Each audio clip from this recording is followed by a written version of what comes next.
Hello everyone. So how was your physics exam, ICSE students? I hope you had two swashbuckling hours. That is the best, adjective I can use for you for today's exam. It was a tricky paper, but anyway, forget it. Physics is done and dusted. So let's move on to chemistry. So today's topic is metallurgy. So I just covered the part that you really need, for the exam, and I will elaborate things today because only 2 days, one day actually left in between. So thus you can just go through the video. You can just cover it up. So first I have to remove it, and I'll first write the steps of metallurgy. Okay, so these are the 5 steps, very common steps for metallurgy, for the extraction and purification of metal.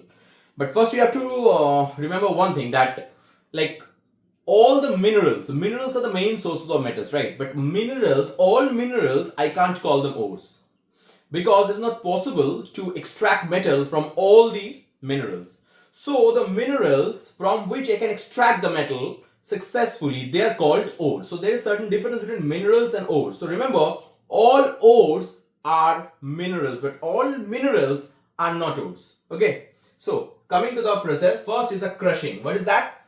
You can call it pulverization. Okay, they are made into dust, like they are broken into the tiny fragments. That process is called crushing. Next is concentration, followed by conversion of ores into the metal oxides, then reduction of metal oxides. So we'll get into the detailing of it, and last is the refining of the metal. So or you can say electro refining, that also you can say, the last one. So these are the main common steps that will be carried out one by one. So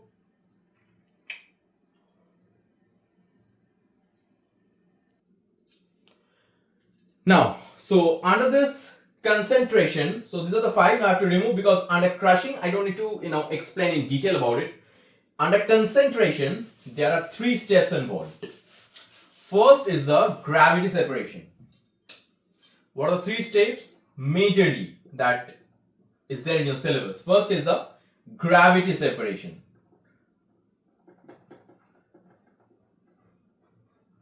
It has another name, you can write it down: dressing. Gravity separation is also called dressing. Next is the magnetic separation.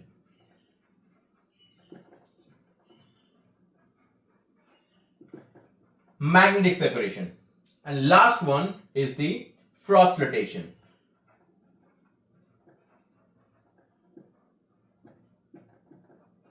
Froth flotation. So what is the gravity separation? That is also called dressing. Firstly, there are certain, like, kind of the stairs arrangement is there, through which this impure metal or the ores, firstly it mixed with the water, and then it is subjected to this. These are called this inclination, and this is called grooves. So what happens, that the impurities, they get stuck in the grooves, and the metallic part are washed away. So this is the gravity separation. Then comes magnetic separation, especially for substances like iron. Okay, suppose you can talk about iron sulfide. We use magnetic separation. The magnetic separation is what? See, the ores is subjected here, then you will have, like, this is the belt. Okay, this is called belt. Now this belt is rotating like this, and the ores are subjected here. Now the ores contain 2 parts. One is magnetic, another is non-magnetic. So metal part that I require, that is the magnetic part, and the non-metal, which is undesired and I want to remove it, that is the non-magnetic part. Then what will happen? The non-magnetic part will fall off like this, just due to gravity, because it has nothing to do with this magnet. This is the magnet, right? This is the magnet. So this magnet will attract only the magnetic substance, like the iron, and that will be taken here. It will be dragged here, and the non-metallic part, that is the impurity part, it will fall off. So in this way, I can separate the magnetic part, that is the metal part, and the non-metal part, which is the impurities. I can separate them out. Then finally comes the froth flotation. Now froth flotation is what? Froth flotation is the best example is that when you agitate a milk, or just agitate means just shaking it hard. What happens? You see, like this.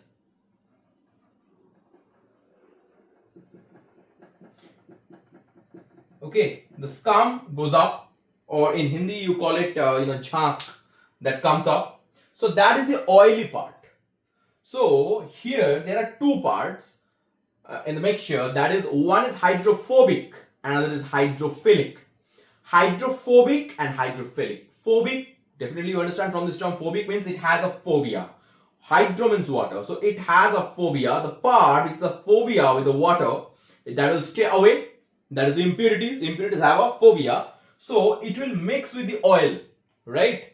That oil comes up, and it with the oil the impurities also comes up, and the metallic part that stays down, because they are hydrophilic. Philic means attracted, they are loved, you can say, by the water. So the hydrophilic part stays down with the water.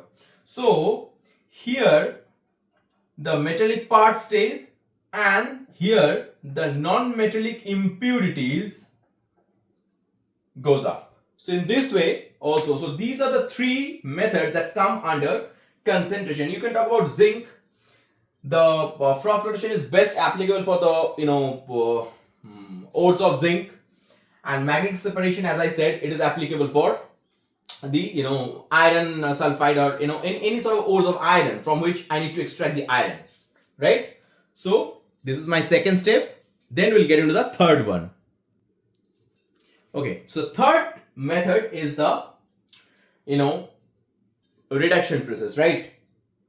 That includes two methods. One is calcination, another is roasting. I'll get there. But yeah, once again, I forgot about leaching. Leaching is a method. I'll discuss it separately, because it is applicable, metals like aluminium, which is very important in your syllabus. So I have to cover it. So when I'll get into the aluminium part, then I'll discuss about it. Okay. As of now, just take it as one more thing. I think I mistook here. During this froth flotation, I told you zinc, right? No, I'm sorry. You can say sulfide ores. So sulfide ores are best treated through this froth flotation method, right?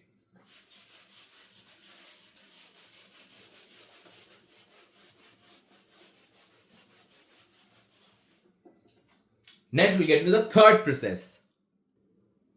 Now in this step, what you can see, the conversion of ores in their metallic oxide. So in order to carry it out, there's two processes, as I said, roasting and calcination. Now roasting is applied for the sulfide ores, and calcination is applied for the carbonate ores. Now what is the basic difference and how to remember? Firstly, roasting is applied when there is there's a need of oxygen. There has to be oxygen. In the absence of oxygen, roasting cannot be carried out. And in calcination, oxygen is not needed. Just heating is enough.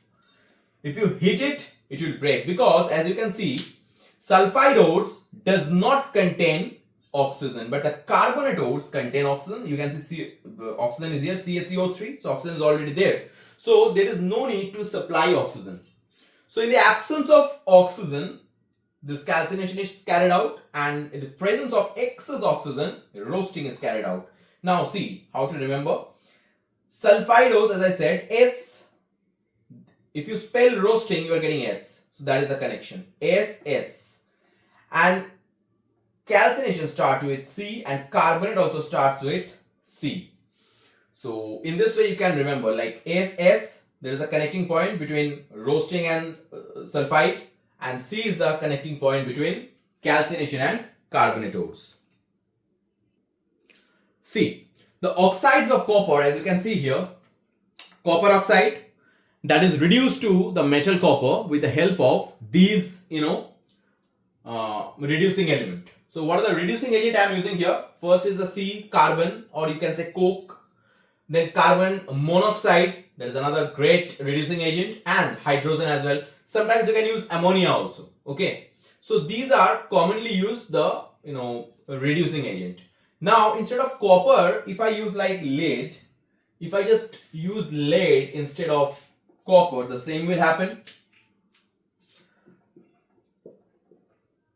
So instead of copper, I'll get the lead. The same reaction, exactly same reaction, just instead of copper, I'll get lead because I'm taking the oxides of lead. Got it? Now instead of lead, now I can use iron also. So the moderately reactive oxides, I repeat, the moderately reactive oxides can be reduced to its metal through these reducing agents. Okay, but there are two things you have to remember. Had it been like there are three kinds of metals. In terms of metallurgy, there are three kinds of metals. One, which is very highly stable. Highly stable oxides are of carbon, potassium, sodium, calcium, magnesium, aluminium. They all have stable oxide, very stable. So this process, this reduction process cannot be carried out. This reduction process cannot be carried out for these metals because they are highly stable. Next comes moderately stable. Moderately stables like lead. Earlier I talked about copper, and then Fe, that is iron. So they can be reduced with the help of this reducing agent, right? Now last are the least reactive, or you can say least stable oxides. That is oxides of mercury, oxides of silver. They are what? They are least stable or least strong. So, or you can say weakest. So like for such cases, I can directly hit. Even if I just hit, oxygen will go out. So direct heating will do my job. I'll get this and oxygen will go out, right? Oxygen will be removed. In case of the same thing, AgO also, what happens? I get Ag and O, right? So just on hitting, I'll get the metal. Metals will be reduced just on hitting for these least stable oxides. Okay, so these are certain facts that you have to know, like stable oxide, moderately stable oxide, and most, or like they are highly stable. I should write highly stable oxide. This is the least stable and moderately stable. I don't have space to write as it's already depicted here. That is lead, copper, iron. They are medium or moderately stable, so they can be reduced with the help of this reducing agent. Got it? Now finally I'll come to the last step, that is electro refining method, okay, which is used for the stable oxides, highly stable oxides, because that's the best way. So in order to do that, you have already read it in electrolysis. What is done? Firstly, there are two plates. One is positive, another is negative.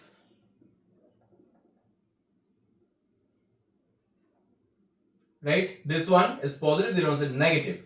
So positive and negative, that means the cathode and anode will come into play. Now in order to remember this, I already told you PaO and NCr. In electrolysis I told you this, right, in earlier video. P for positive, A for anode, and O for oxidation. So this is what? This is anode. And this is what? This is the negative terminal that consists of like electron, that is the cathode. So what I will take here, my job is to carry out the electrolysis, right? So firstly, let's talk about which one should I start? Okay, let's talk about copper, right? So you can say already I got copper by that method, like after reduction I already got the copper, right? You can ask that.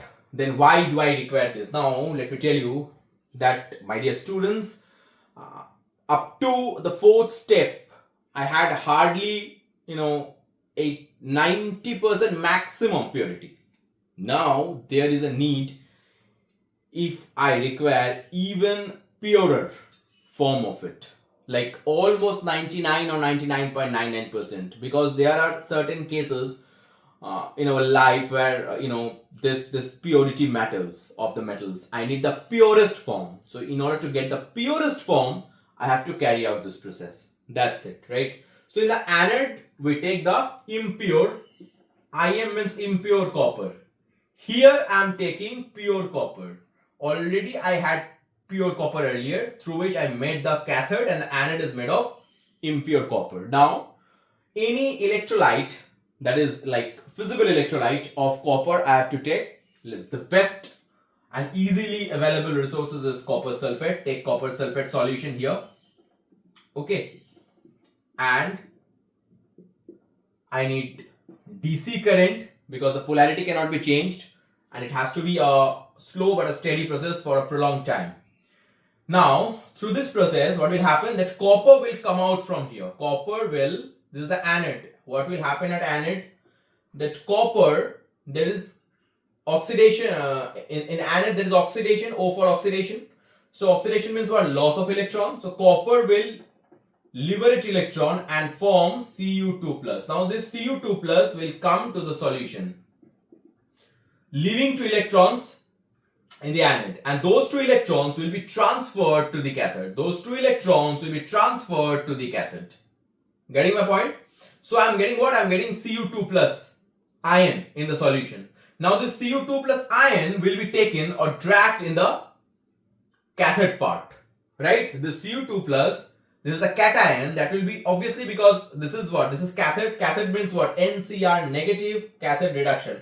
So it contains electron, it's a negative terminal, so it will attract the positive, so it will attract the cation, that is Cu2+. So Cu2+ will migrate towards cathode. So what will happen at cathode? At cathode, this Cu2+ will absorb 2 electrons from here and form the copper.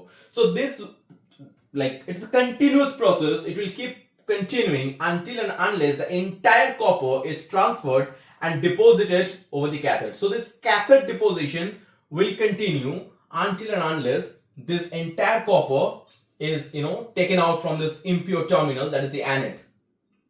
And gradually what we will see that anode will get thinner because copper is getting out from here, coming out from here, right? And this cathode will get thicker because of this spontaneous deposit, right? So copper will be deposited continuously in the cathode, so it will make this cathode thicker. So in this way, the electrolytic refining, this is the process, electrolytic refining, we can purify copper, and in this way the copper that I'll get, it will be, we can say, almost like 99 or 99.99% pure copper I'll get. That will help me in the industry or in several research and development process. So the purity matters, that's why this process matters most. Now after this, I'll talk about aluminium. That is the crux part of this chapter, because aluminium gives us a lot of trouble. First, let me remove this, because what I'm going to tell you after this has nothing to do with this copper. So what we'll do, we'll now discuss the aluminium.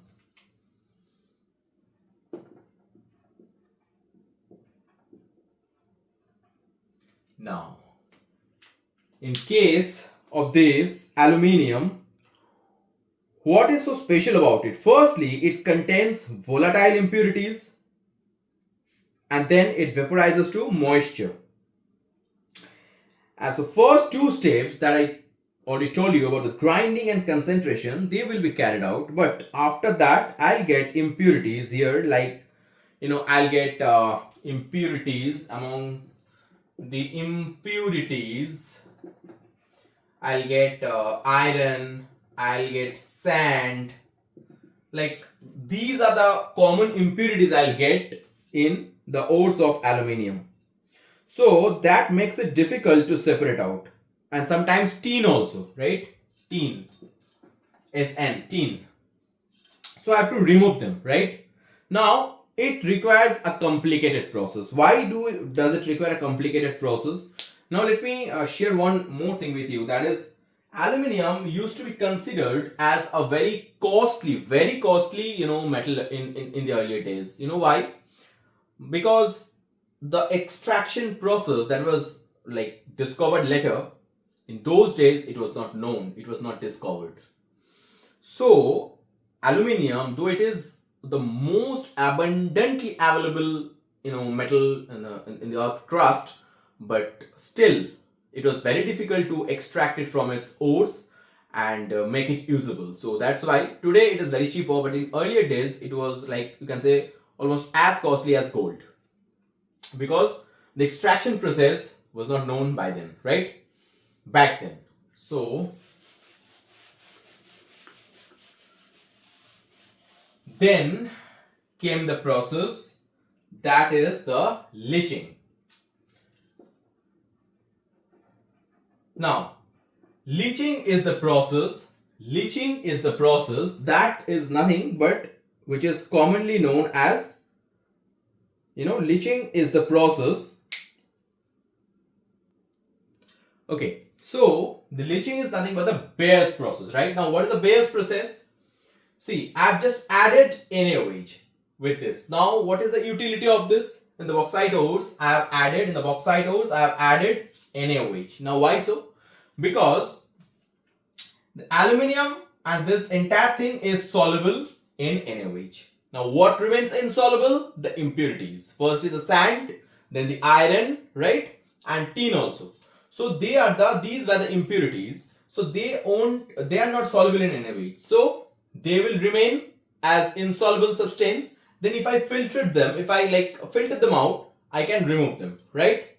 Now what happens, what do we get as a product? We get water and sodium. This is NaAlO2. Okay, I read it out. Al2O3.2H2O plus NaOH, arrow 140 degrees centigrade, and 2 to 8 hours time needed for this. So this is the condition. If you are asked about the condition, so just remember 140 degrees centigrade temperature and 2 to 8 hours duration. So what do we get as a product? We get sodium metaaluminate, NaAlO2, and water.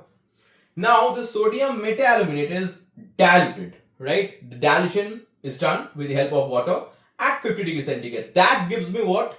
That gives me NaOH. NaOH is like returned, and what do we get? We get aluminium hydroxide. So here the sodium part has been removed, and what we got? We got aluminium hydroxide as the precipitate. Next, this aluminium hydroxide precipitate is taken and it is heated.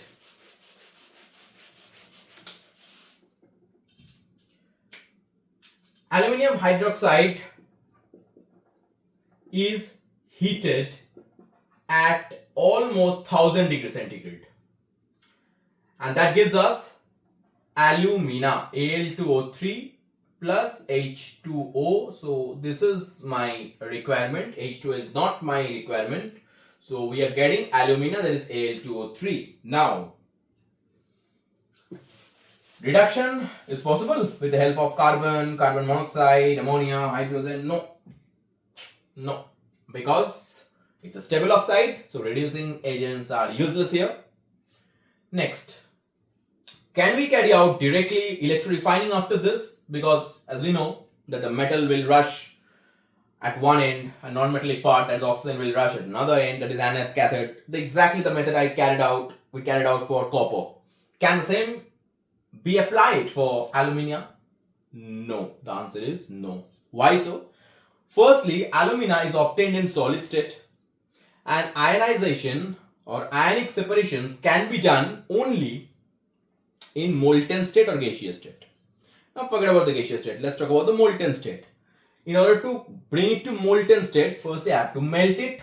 Now there is the problem, dear, because its boiling point is too high. Its melting point is too high. That is nearly 2000 to 2050 degrees centigrade approximately. This is the melting point of alumina. Now at this temperature, even if we create artificially this temperature, aluminium will vaporize, right? So with this traditional method of electrorefining, I cannot ionize it, or I cannot carry out the electrolytic refining for alumina. So two things are added. What are they?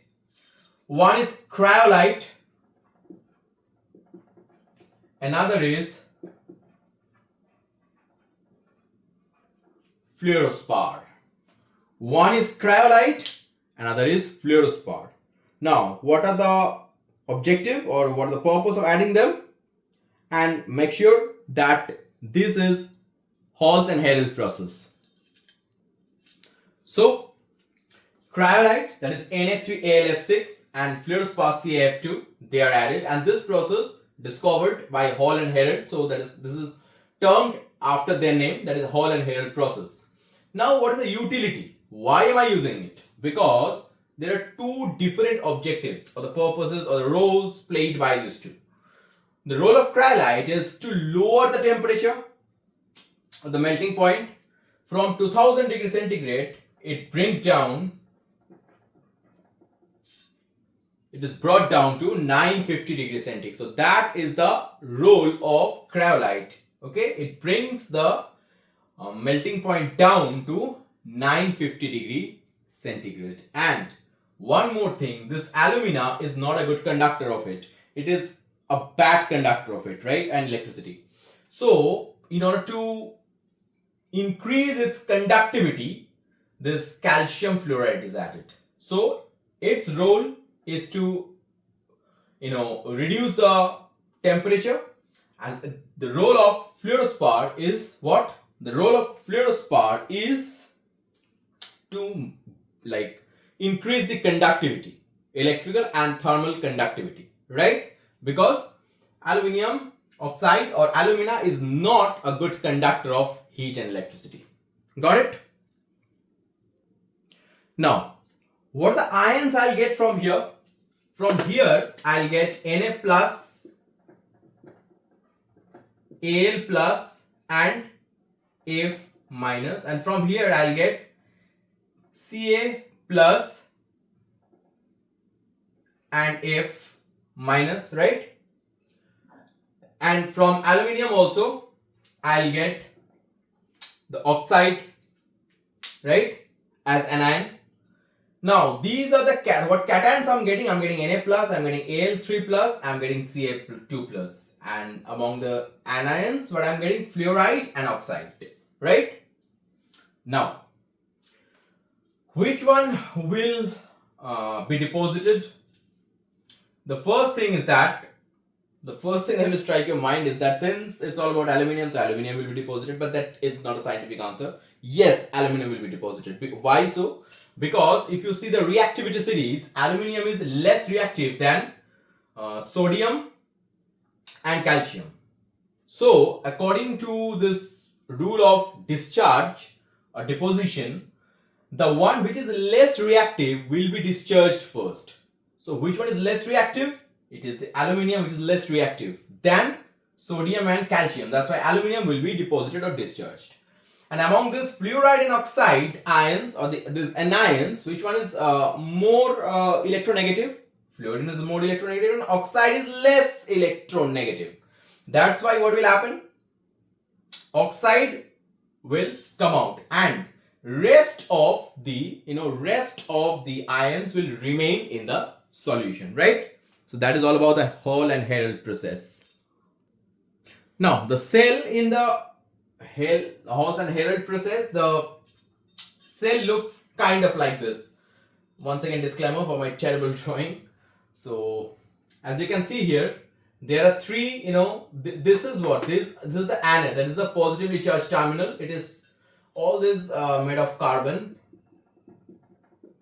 This is all made of carbon, and here is powdered coke. Why is powdered coke added?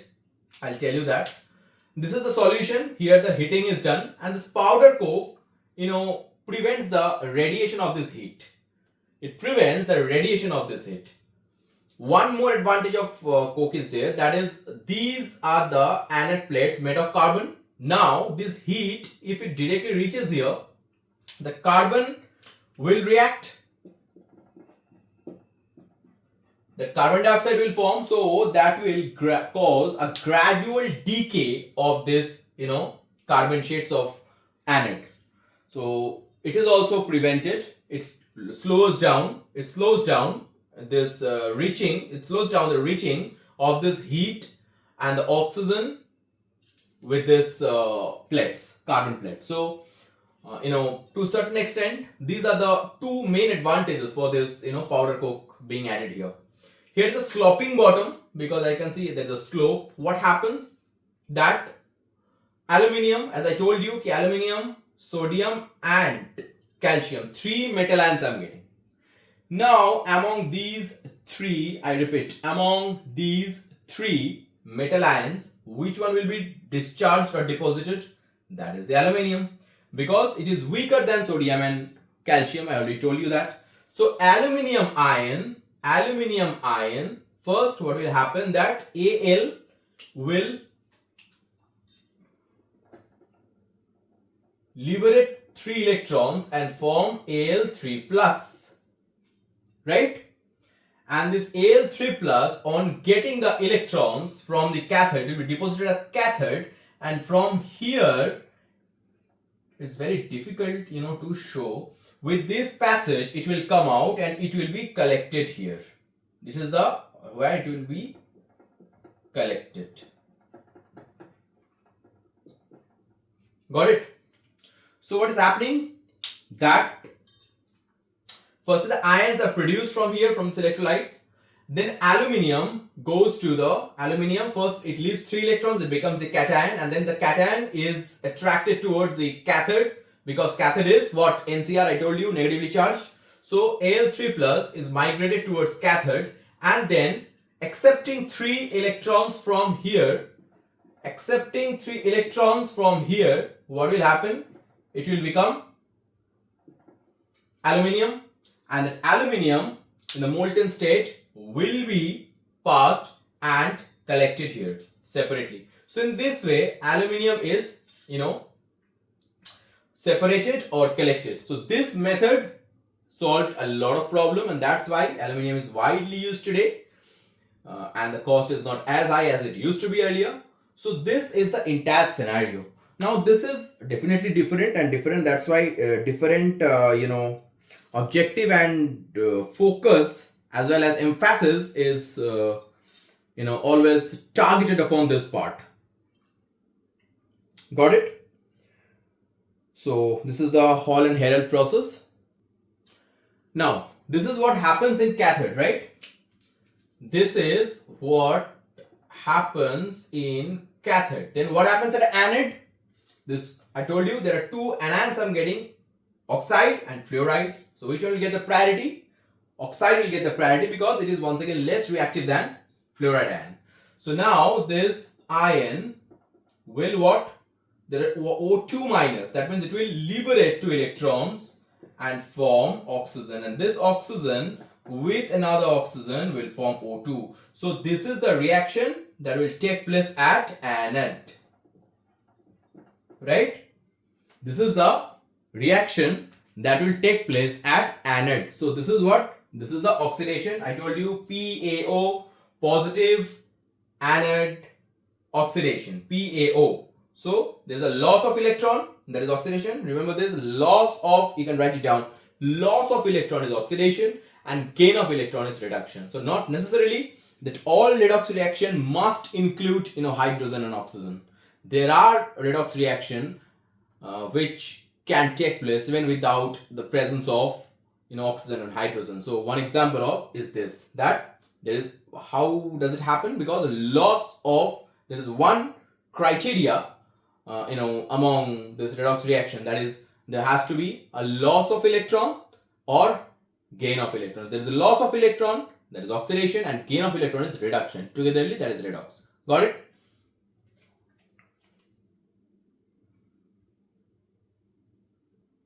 And remember one thing, that this carbon plates need to be, this anode plates need to be replaced from time to time. Though powder coke is there, it reduces the decay of carbon, but still it gets decayed. So after time to time you have to like replace it, because this is a highly you can say exothermic reaction. It's a highly exothermic reaction. So due to this reaction, carbons are decayed, so these plates need to be replaced time to time. Okay, so next we'll come down to the hoops process. Finally, till the Halls and Herold process, we got once again like 92% or maximum 95% pure aluminium. Now the last one, as we need the maximum or the purest possible form. So in order to carry that out, Hoops experiment, you have to know the Hoops experiment. What did Hoops do? This is the Hoops electrolytic refining cell. There's a similarity with the previous cell, but the functionally a bit different. Why so? Because impure aluminium is kept at the bottom. That is still 95% pure, but still there are 5% impurity is there. That's why it is termed or called as impure aluminium. The impure aluminium is kept at the bottom. In the second layer, the electrolytes are kept, that is NaF, CaF2. These are the best electrolytes that we have kept. See, this is the cathode and the anode will be at the bottom. Best is anode I add here at the bottom.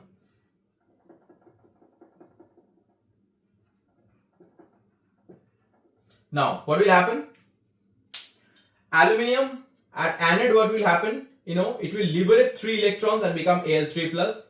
Now, this positively charged aluminium ion, that is cation, will be, it will move to the second layer, that is, and the second layer is filled with the positive ion, because you are getting Na plus, you are getting Ca plus. So, the strong positive ions are there. So, they will definitely repel it, because positive same charge will repel.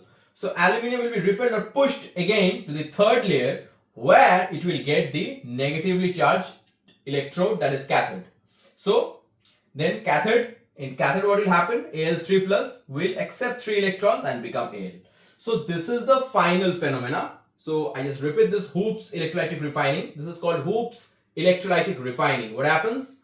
That this arrow through which this impure aluminium is subjected here over the anode, and this at anode what happens? Al breaks into Al3 plus 3 electrons, and this Al3 plus, that is cation, moves to the second layer, which consists of Na and C ions, so all positively charged ions, because NaF and CaF2, these two commonly used electrolytes.